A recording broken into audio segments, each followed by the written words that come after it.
So scans for the next One Piece chapter released today. I thought they were gonna come out tomorrow, but it ended up releasing today.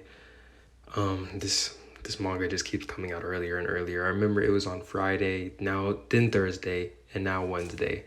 So, but what can you do?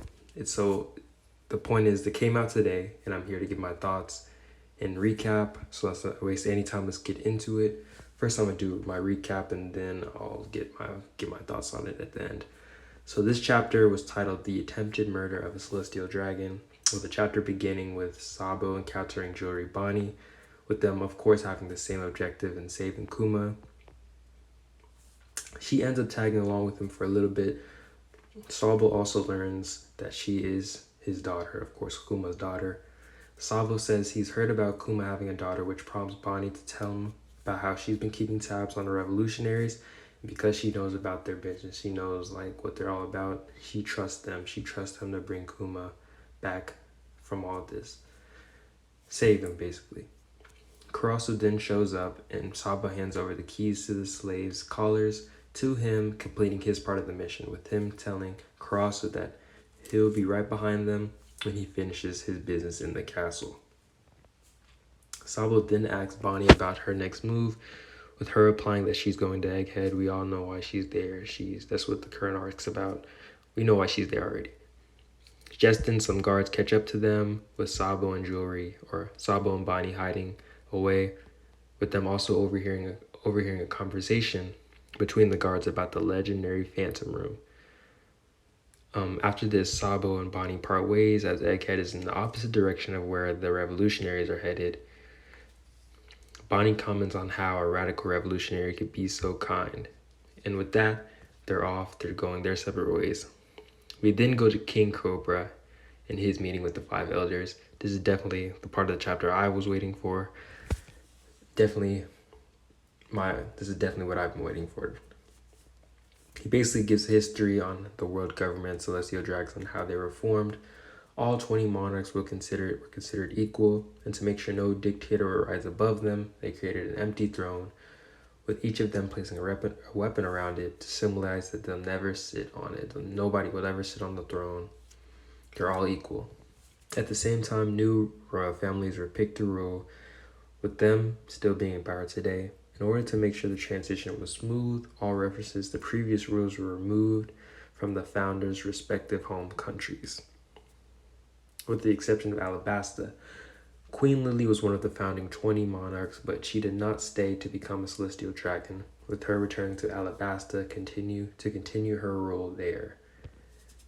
And because of this, only 19 weapons ended up being placed around the throne. The elders didn't ask, what's the point of this? What's the point of you telling us this? With Cobra revealing that he's been going through Alabasta's ancient text, and he found out that her name is not mentioned in any of them, despite her being this queen, this very important queen, one of the founders. Her name is not mentioned at all, with her never making it back to Alabasta, apparently. Cobra asks them what happened to her, but the elders reply that they have no idea, they don't know. We also see Amu. Amu is listening to this entire conversation. He'll come back up, or they'll come back up. We don't know their gender. They'll come back up. Cobra then asks about the meaning of D, with him asking this because of a certain letter written by the queen. We then go to Shirahoshi, who Charlos does end up capturing. Fukuboshi, Roboshi, and Memboshi try to attack him. But Charles commands Kuma to attack them, which he does. Rebecca then shows up with Leo, Rebecca doesn't really do anything. They just sit there and talk, basically, and comment. She doesn't do anything. We'll get back to Leo, though.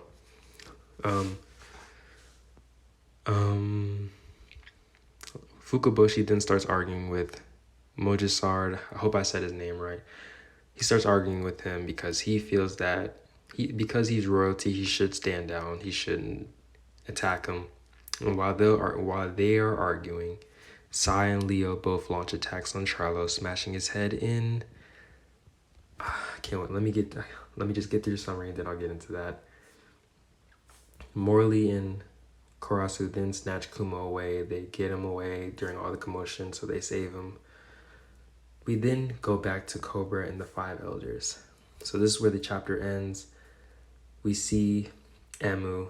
They just show up while Cobra is still there. They don't care. IMU just shows up. This has got to be like one of the rawest things. Like he just showed, not he, but they just show up, right? Just show up. We get all that exposition about the throne. Nobody's allowed to sit on it. And he just casually just sits on it. He mentions Lily's name, or they mention Lily's name, right? Just casually, just there's no voice acting, right? But they just mention it, just Lily, and he just sits on the throne, and that's where the chapter ends. No hesitation to sit on the throne. That's what the tagline, the end tag says.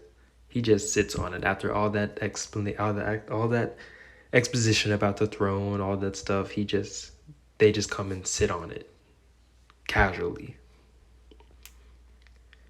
And it seems like even the elders fear him, or fear them. The elders even fear them. Cobra's just sitting here shocked, like, oh my gosh. He doesn't even, like, they don't even care. They don't care. They just sit on the throne. So, this chapter. Definitely the highlight is I gotta say, is definitely, besides the IMU thing, I think that was just raw. That's definitely the best moment in this chapter. But, of course, it's always nice seeing Charlos get his head smashed in, because he's just, his smug. He just looked, we know him. So he gets his head smashed in. That's also one of my favorite moments of the chapter. But definitely my favorite moment is IMU just coming in and just sitting on that throne. That's definitely my favorite. They just didn't care. Just sat on the throne. Definitely my favorite part of the chapter. Also, we got a bunch of exposition about the world government and stuff like that. So I'm really interested. I think this is the first time Queen Lily has been mentioned. So I'm really interested to see, what happened to her. What did happen to her? And do the elders know? Are they just lying to them? And how did Cobra die? Because now I'm starting to think, most people probably already thought this, but Sabo, I don't think Sabo was the one who did it, I really think it has something to do with, this whole meeting. I think it has something to do with this. We're on a break next week, though. I hope the next chapter continues this, because it's really getting interesting. I really like where this is.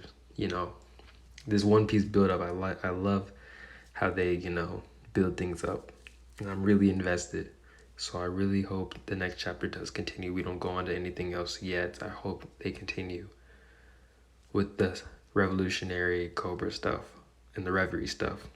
But yeah, of course, this is how they saved Kumo. They saved Kuma, right? Shirahoshi is captured, but Charles got his head smashed in, so basically they're probably free here now. She's probably free now. But basically I'm really interested. The big part is definitely the Cobra stuff, the IMU stuff. That's definitely the huge part of the chapter. I'm really interested to see how that plays out next chapter. I'm really interested to see how that plays out. Why is IMU here? Why was he listening in? Why did he come when he's still here? What business does he want with Cobra? I'm really interested to see that. I really want to see that. This whole Cobra stuff, I really want to know, is he, or they, we don't know his gender, or we don't know their gender, right? But I'm really interested to see how did they have an impact in his death? IMU, did they do something? Like, did they have something to do with it? Why is he here? Or why are they here? Why are they here, right? Why did they show up? Why were they listening in? So I'm really interested to see. I hope we find that out next chapter. I hope so. But as far as this chapter goes, I'm really invested. This chapter really got me invested. it's still building up to, we got some of the meeting. We're still building up to, what really happened, right, with Cobra here. We're still building up to that. I'm really interested to see how it pays off. I hope it pays off next chapter. Can't wait to see that. We're on a break though. We get a little break. So yeah, so all in all, love the chapter, of course. One Piece rarely puts out bad chapters. Like, I'm never gonna come in here and say a chapter is really bad, because I don't really have a bad time reading One Piece. But yeah, I am interested to see, how this meeting plays out. So yeah, that's my thoughts on the chapter. I'll see you on the next review. That should be in the next 2 weeks. I will be giving my review of Pokemon Horizons. The next episode comes out on